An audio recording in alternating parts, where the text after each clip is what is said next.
Hello, hello, hello. Hey, hey, hey. Come on in and get comfortable. Welcome back to Jaleesa, Reading Beyond the Book Cover, where we stay reading beyond the book's cover. My name is Jaleesa. Welcome if it's your first time listening, and welcome back if you are returning. Welcome to another episode. Today's episode is going to be a book review for Our Love Will Betray Us by R.L. Meza. I recently read this book and I want to share my thoughts with you. So sit back, relax, and get comfortable because I got a lot to say.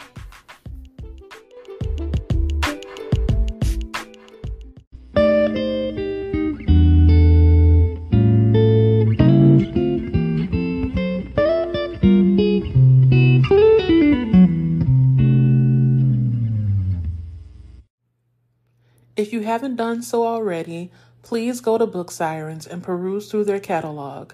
I've come across some entertaining stories through their platform. Darknesses, How to Be a Better Adult, and now Our Love Will Devour Us. Our Love Will Devour Us follows a married couple whose testy relationship is further bowed under pressure once their two children go missing during a snowstorm. As time passes, decision-making becomes increasingly difficult, temperatures sharply decrease, and tempers and toxic memories kick up. Can Emma and Claire work past their differences to find their children and mend their family? You'll have to read to find out. Some aspects that may be a bother to some readers I rather enjoyed, and vice versa. Pacing, the obvious, and personal gripes. Pacing. The pacing is slow, but a plus because it creates a creepier story.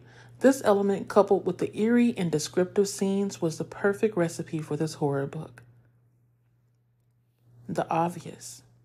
I had a feeling that I knew the truth behind everything, but still enjoyed the reveal of what happened to the children, Silas and Lily. My gripes. The only gripe that boldly stood out to me is that the story sometimes felt negligibly claustrophobic. The characters are in the midst of a severe snowstorm, so it's implied that there is nowhere to go that's remotely safe.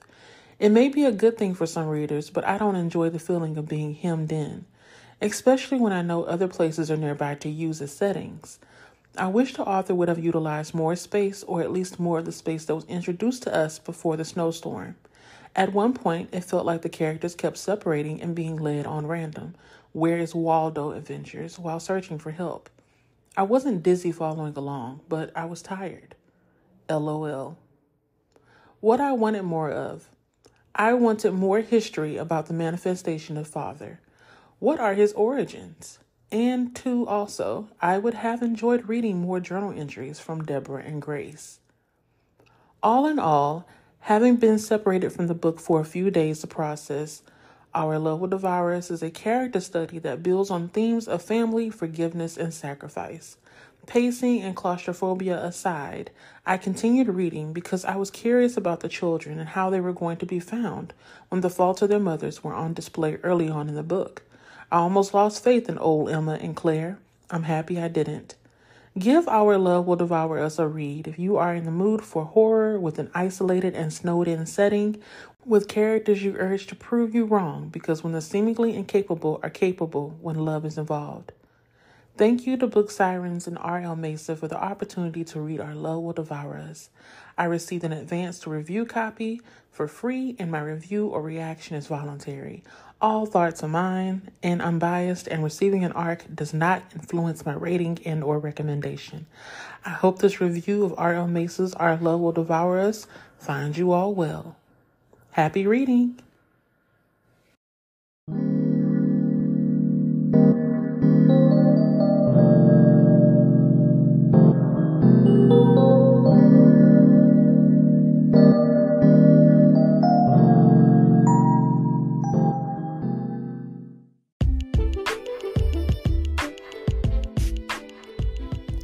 Hello, you all.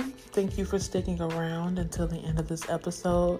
I have a question for you all before I send you off. So, tying into the theme of family, sacrifice, and forgiveness, and this book as a whole, Our Love Will Betray Us. sorry, not betray us. Our love will devour us. I always get it mixed up. The question that I have for you all is, what are you willing to do for love? What are you willing to do for the people that you call your loved ones, such as your family and your friends? Are there any limits for you? Or is it like a thing where it don't matter what it is, you down, right? So that's my question for you all. Leave me your response in the comment section, or you can always respond to me on any of my social media platforms that I have. I'm almost any and everywhere and nowhere all at once. I'm on Twitter, also known as X. Ew. I'm on Threads. I am also on Instagram, Facebook. I have a Discord. Find me. Let me know your thoughts, because I think that this book had a lot going on with it that led to the conversation of what people are willing and not willing to do. I know me, as I was reading, I kept telling myself if I were in their position, I would have left already. And I know I feel kind of ashamed saying that, but at the same time, realistically, I'm not going to stick around like these two did, and I'm not going to go to the links or through the links of doing the things that they had done in order to make sure that their family was complete. So I'm trying to tell you without telling you that this is a good book. You should go out there and check it out and see if you like it as well. I can see how it may not have an audience for some people because of some of the things that I had listed as a plus, such as the pacing, because it is slow. I know that it can be an issue for some people and it can be a deterrent, but I hope that you stick in there like I did and give it a try. There are always positives where there are negatives, most of the time. I know I be talking in circles, but I'm gonna let you all go. Thank you for giving me a little bit of your time. I hope you have a good day wherever you are. Remember to drink your water, mind the business is yours, and continue reading beyond the book's cover. Talk to you next time. Bye.